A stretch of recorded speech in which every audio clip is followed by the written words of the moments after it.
Assalamualaikum warahmatullahi wabarakatuh. Masih bersama saya Asep Doni Pradana di STV Channel. Pertemuan yang sekarang ini adalah pertemuan yang ketiga mengenai mata pelajaran pemrograman berorientasi objek.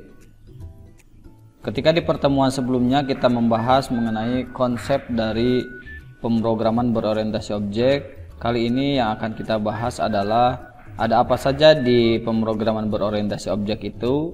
Di antaranya itu ada kelas, objek, metode, dan properties. Oke. Dalam object oriented programming atau pemrograman berorientasi objek pasti akan ada atau pasti dikenal dengan yang namanya objek atau kelas. Ya, bahasa Indonesianya pun sama, objek atau kelas. Sebenarnya apa sih itu objek atau kelas itu? Dalam terminologi pemrograman berorientasi objek, objek itu adalah anggota dari kelas sebenarnya, ya. Dan kelas itu adalah kumpulan objek-objek yang sama. Kita ambil contoh di sini ada kelas hewan. Nah, di sini ada kelas hewan. Di kelas hewan tersebut ada ayam, ada sapi, ada kuda, kemudian ada anjing. Nah, itu masih satu rumpun yang sama, yaitu adalah hewan. Atau kita juga bisa mengambil contoh lain, misalkan ada kelasnya itu adalah ruang lab komputer. Nah, berarti objek-objek yang berada di dalam lab komputer itu adalah komputer, ya, salah satunya adalah CPU, mouse, kemudian keyboard, kemudian meja, kemudian juga proyektor, papan tulis, dan lain sebagainya. Nah, itu ya. Jadi sampai di sini kalian semua sedikit memahami mengenai sebenarnya apa sih kelas dan apa sih objek gitu ya. Jadi objek itu adalah sesuatu atau anggota bagian dari kelas, dan kelas itu adalah kumpulan dari objek-objek yang sama atau objek-objek yang homogen. Nah, itu kelas dan objek. Nah, yang selanjutnya, kelas juga sering disebut sebagai blueprint dari objek gitu ya. Jadi ketika kita berbicara kelas, otomatis akan ada objek-objek di dalam kelas itu. Dan ketika kita berbicara objek, pasti akan ada kelas yang menaungi dari objek tersebut. Nah, kalau misalkan kita belajar di pemrograman dasar dulu nih, di sini ada keterangan bahwa jika dibandingkan dengan variabel, maka kelas merupakan tipe data dan objek merupakan variabel. Dari satu kelas dapat dibuat banyak objek. Nah, contohnya di sini variabel kalau di dalam pemrograman dasar itu adalah nama dari tipe data. Ya, nama dari tipe data. Tipe datanya apa, nama variabelnya apa. Biasanya selalu seperti itu. Misalkan contoh tipe datanya integer. Integer atau int panjang, int lebar, int luas, atau char nama, char alamat, dan lain sebagainya, ya. Nah, ketika dianalogikan ke sini, yang dinamakan kelas itu adalah tipe data dan objek itu adalah variabel. Contohnya misalkan kelasnya itu adalah kelas integer. Kita ada kasusnya itu adalah menghitung luas persegi panjang. Kelasnya adalah kelas integer. Artinya apa? Artinya untuk menghitung luas persegi panjang kita menggunakan bilangan bulat. Dari kelas integer tersebut, ketika kita mau menggunakan rumus persegi panjang, untuk menghitung luas persegi panjang itu adalah panjang kali lebar. Berarti nama kelasnya adalah integer dan nama objeknya atau variabelnya adalah integer panjang, integer lebar, integer luas. Jadi integernya sama atau kelasnya sama, kelas integer, tetapi variabelnya berbeda. Ada variabel panjang, ada variabel lebar, kemudian ada variabel luas. Nah, itu contoh ketika kita menganalogikan kelas dan objek ke dalam pemrograman dasar. Kemudian nih, di sini ada contoh juga, misalkan dari kelas mobil. Dapat dibuat mobil Toyota, mobil Daihatsu, mobil Suzuki, mobil Hyundai. dan lain-lain. Nah, itu sama ya seperti tadi. Oke. Soalnya gini, ketika kita belajar pemrograman berorientasi objek, memang imajinasi kita harus dilatih, logika kita harus dilatih. Ya, jadi kita itu harus pandai berimajinasi sebenarnya ketika kita belajar pemrograman berorientasi objek. Karena ini sifatnya kadang sulit untuk dijelaskan, tetapi memang kita tahu kemana arahnya. Ya, nah itu memang perlu latihan untuk dapat memahami pembelajaran mata pelajaran pemrograman berorientasi objek. Kemudian di sini juga ada contoh kelas pemain, ya, pemain sepak bola misalkan. Nah, pemain sepak bola itu ada 11 pemain misalkan, ya. Nah, ada pemain 1, pemain 2, pemain 3 dan seterusnya. Nama-nama pemain 1, 2 dan 3 itu adalah dia itu objeknya. Kelasnya itu adalah pemain, ya. Nama-nama pemain itu nama kelasnya. Kemudian objeknya itu ada pemain 1, pemain 2, pemain 3. Misalkan contoh saya di sini ambil contoh itu tim sepak bola Barcelona misalkan. Nama kelasnya itu adalah pemain Barcelona. Kemudian nama objeknya itu adalah Messi, kemudian Griezmann, kemudian Suarez, kemudian Gerard Pique dan lain-lain. Nah, itu ya kelas dan objek. Jadi di dalam Object Oriented Programming atau OOP, programmer melakukan abstraction menghasilkan kelas dan objek di dalam sebuah program. Nah, sehingga saat sebuah objek dianalisa dan dikelompokkan, maka akan muncul nanti dua komponen utama. Ya, jadi ketika objek yang sama digabungkan itu akan muncul dua komponen utama, yaitu state atau kata benda dan behavior atau kata kerja. Nah, nanti dari dua itu akan muncul lagi turunannya 4 sifat utama, ada abstraction, ada enkapsulasi, ada pewarisan dan ada polimorfisme.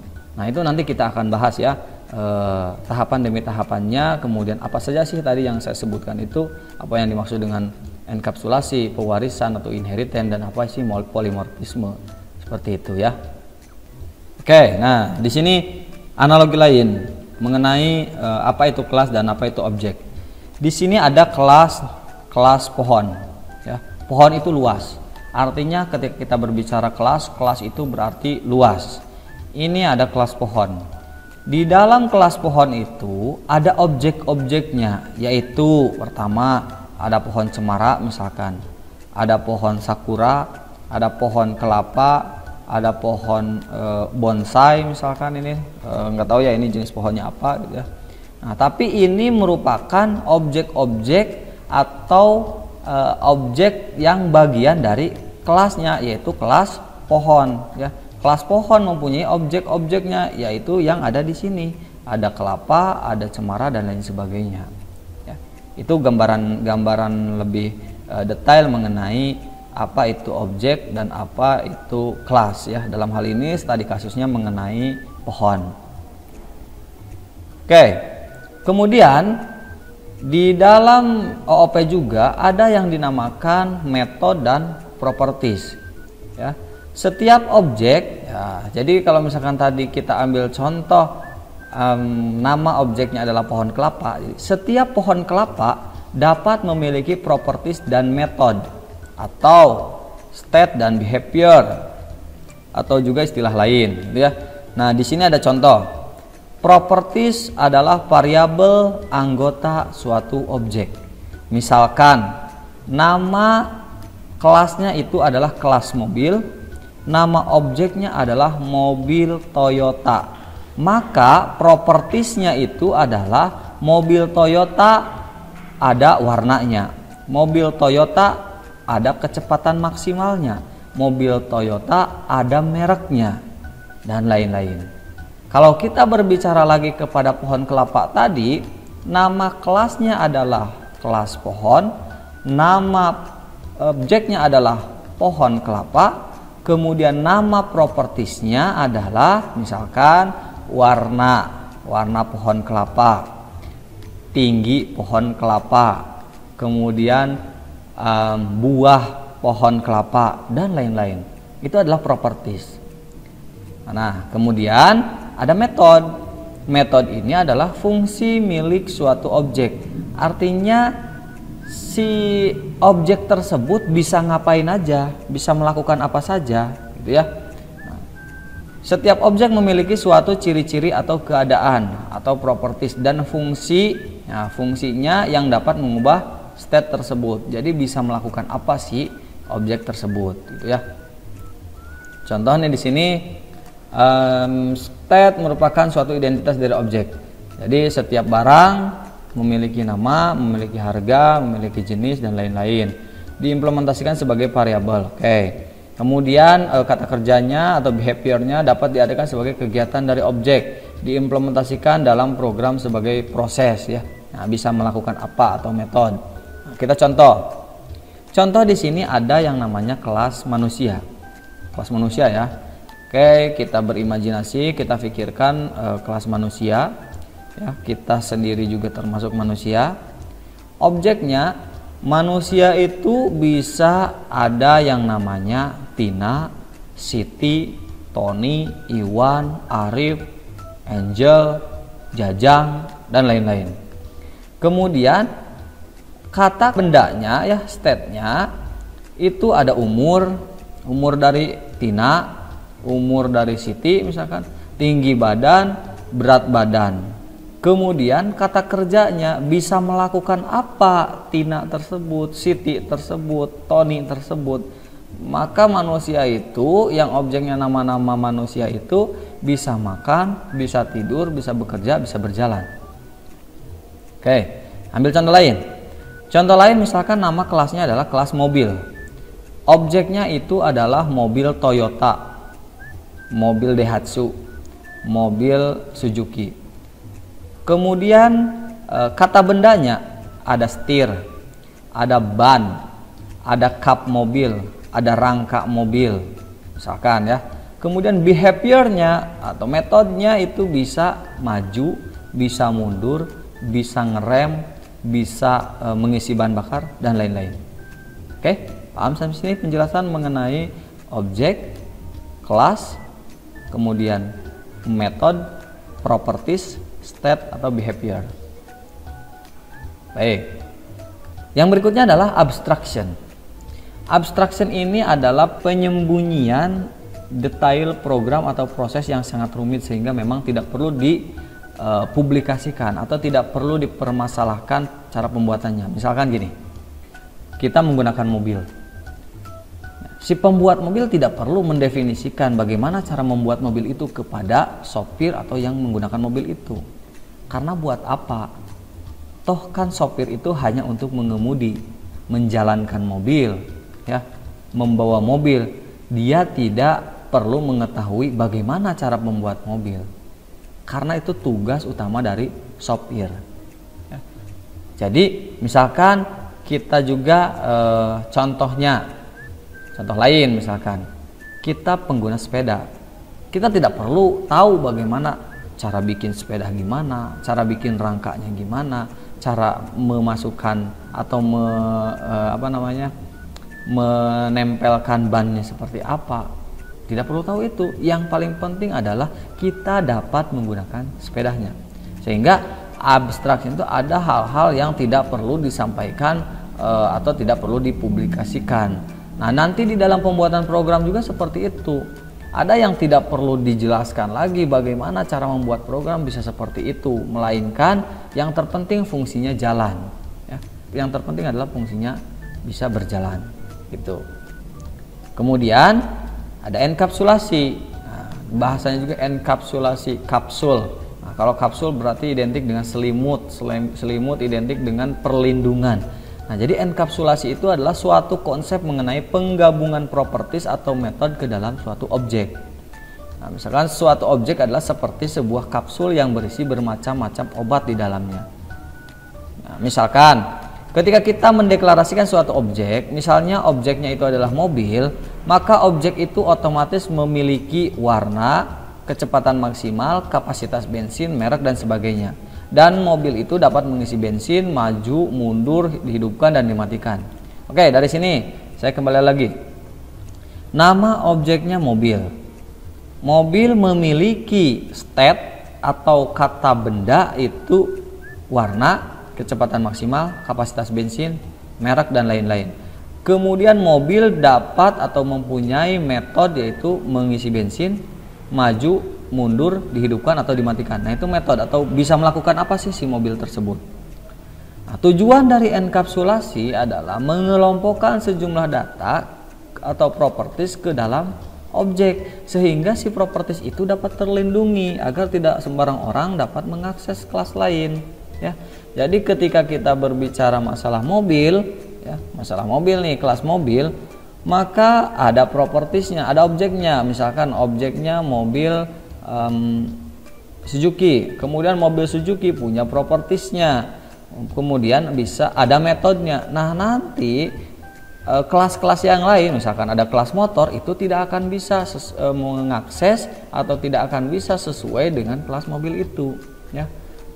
Nah, misalkan nih, enkapsulasi juga berfungsi sebagai penyederhanaan. Misalkan untuk maju sebuah mobil harus menjalani proses 4 tahap: injeksi, kompresi, bahan bakar, dan buang. Jadi untuk menjalankan mobil, si mesin itu harus melakukan 4 hal, ya, atau 4 komponen yang berjalan. Yang pertama itu adalah injeksi, kemudian yang kedua ada kompresi, kemudian bahan bakar, dan ada gas buang, misalkan knalpot, ya.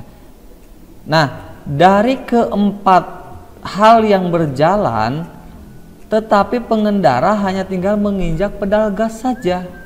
Jadi kita hanya tinggal tinjak gas, maka mobil bisa jalan. Padahal sebenarnya di dalamnya itu ada 4 komponen yang bergerak. Nah, sama halnya seperti ketika kita menggunakan enkapsulasi ini. Jadi banyak pekerjaan yang dilakukan di dalamnya, tapi hanya satu yang kita lakukan. Contoh, misalkan kita berada di mesin ATM. Ketika kita di mesin ATM, kita hanya ngeklik satu tombol, yaitu mutasi rekening. Misalkan kita klik mutasi rekening, kita hanya satu kali ngeklik mutasi rekening. Padahal sebenarnya sistem memproses di belakangnya, dia akan ngecek mulai dari selama 1 bulan itu ada transaksi atau tidak, seminggu itu ada transaksi atau tidak, sehari itu ada transaksi atau tidak, kemudian ngambil nama kita siapa, nomor rekeningnya berapa, kemudian saldonya berapa. Banyak langkah di sana, tapi kita hanya tinggal satu kali klik. Nah, itu yang namanya enkapsulasi. Jadi ketika kita ngeklik mutasi rekening, tidak akan muncul yang namanya saldo rekening, gitu ya. Yang selanjutnya adalah inheritance. Inheritance itu bahasa Indonesianya adalah pewarisan. Konsep atau proses dalam pembuatan suatu kelas baru, di mana kelas baru diturunkan dari kelas induk. Kelas baru ini disebut kelas turunan atau derived class. Misalkan, seorang anak pasti akan mewarisi beberapa sifat atau perilaku yang dimiliki oleh bapak dan ibunya. Begitu juga dalam sebuah pemrograman. Suatu kelas dapat diturunkan menjadi beberapa sifat atau perilaku dari kelas induknya, ya. Oke, contoh nih, base kelasnya atau kelas utamanya itu adalah manusia. Manusia mempunyai turunan. Ada turunan kelas yang pertama itu pria, kemudian wanita, ya.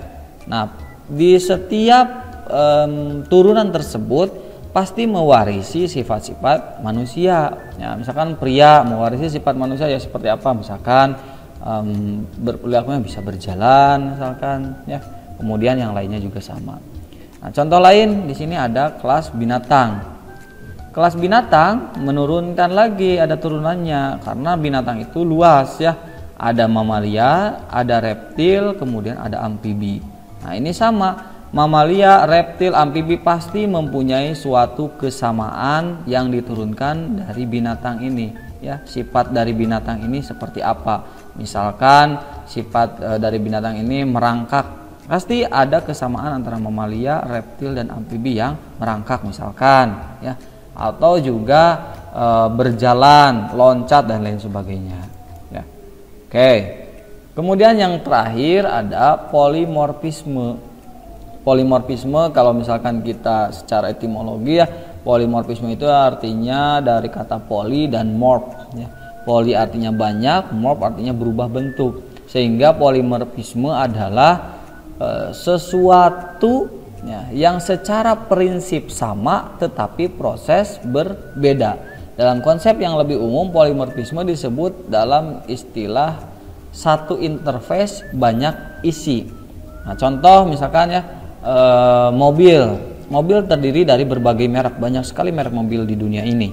Namun semuanya memiliki interface kemudi yang sama.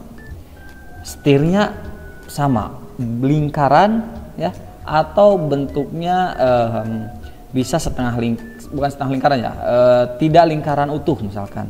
Sama semua seperti itu. Kemudian tongkat transmisi, bentuknya sama seperti tongkat ya, memanjang.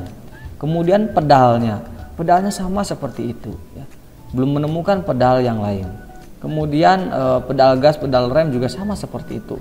Rata-rata dari mobil pasti memiliki interface yang sama, padahal merek mobil sangat banyak ya. Nah, jika Anda dapat mengemudikan satu mobil saja, dapat dipastikan juga dapat mengemudi berbagai mobil. Nah, itu polimorfisme. Jadi satu interface banyak aksi, satu hal banyak yang bisa dilakukan ya. Nah, kalau misalkan contoh lain dari polimorfisme itu adalah komputer misalkan ya. Nama komputer atau misalkan bentuk komputer ya, komputernya banyak ya, mereknya banyak, tetapi interface-nya pasti sama semua ya. Rata-rata komputer itu bentuknya kotak ya, kemudian juga di dalamnya itu ada RAM, bentuknya pasti persegi panjang dan yang lainnya. Oke, nah itu gambaran mengenai kelas, objek, kemudian properties, kemudian abstraction, kemudian ada state, kemudian ada behavior, kemudian juga ada sifat utama yaitu enkapsulasi, kemudian inheritance atau pewarisan, kemudian polimorfisme. Nah, mudah-mudahan gambaran singkat ini bisa dipahami dan dipelajari oleh yang menonton video ini ya. Nah, nanti kita akan coba implementasikan di kode program mengenai bagaimana sih membuat kelas di kode program, bagaimana membuat objek di kode program, bagaimana membuat inheritance dalam sebuah program dan lain sebagainya. Kita akan nanti dipraktekkan. Saat ini kita masih di konsep dan teori terlebih dahulu ya. Oke, mudah-mudahan ada manfaatnya dari video ini. Jika memang dirasa kurang paham atau ada sesuatu yang perlu kita diskusikan, silahkan diketik saja di kolom komentar sehingga kita bisa sharing di sana ya. Dan terakhir, jangan lupa untuk selalu subscribe dan share dari video ini ya.